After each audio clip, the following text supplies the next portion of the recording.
How do you think the judiciary has been holding up? Well, it's a mixed bag, right? As a lawyer, they're screwing up totally. There's so much we could do with that, what you just said. But definitely put us down for a quarter billable hour. Yeah. Yes. Or it's, exactly, 7.5 minutes, yeah.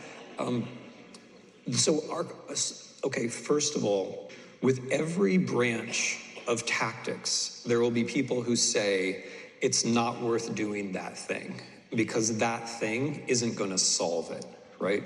We're not you, you're all very wise, but we're a consumer-minded nation, and we want to push a button, and we want something to come out of the vending machine and for it to be over. And there is no one political tactic which gets you that.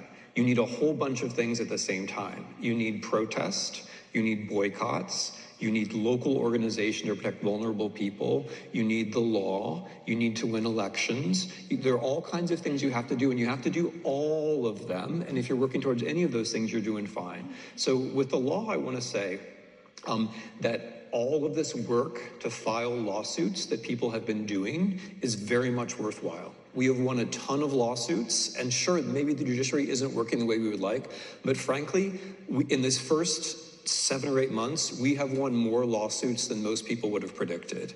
And we've gotten better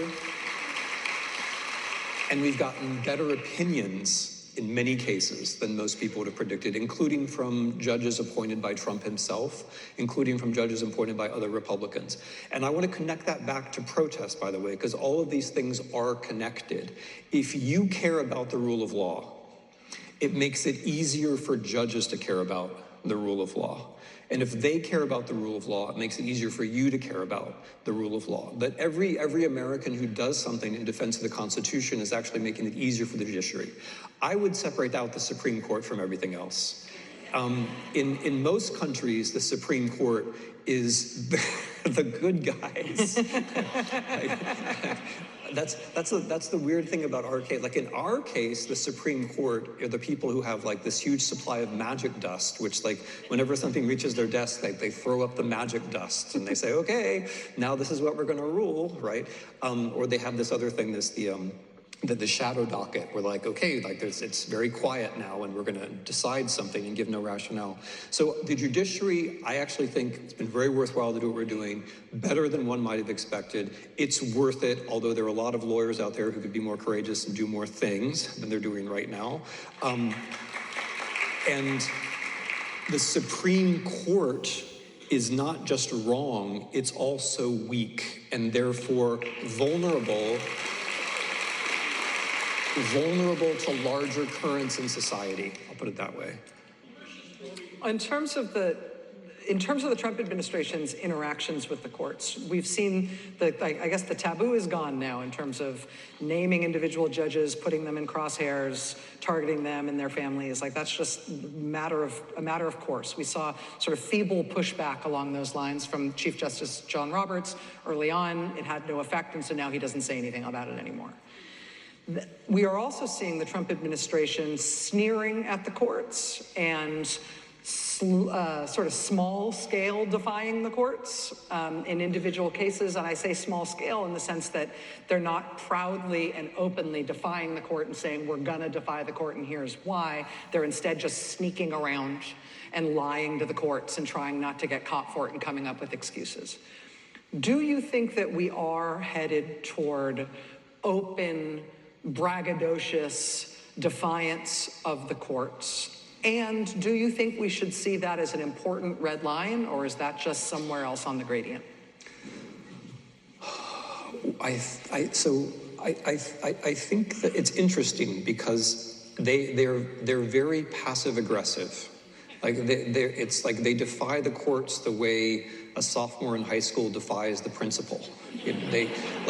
They do it, but they're maybe not proud of it, or like they brag about it one day, but then they're not sure on Monday how they feel about it. So it's interesting because I think they're in this gray zone where they talk big about not caring about the rule of law. So, for example, when the president says that, Democratic lawmakers should be hanged, that is talking big about not caring about the rule of law. It's hard to, or when they murder people on the high seas, right? They are violating the rule of law. On the other hand, they can't quite get themselves to say that we're going to rule by lawless king. They don't have the theory, they don't have the apparatus, they're not exactly sure how it would work, and they're not sure why anybody would listen to them. So I think it's an interesting issue because it could go either way. My own view is that we are the ones who have to empower the courts directly and indirectly.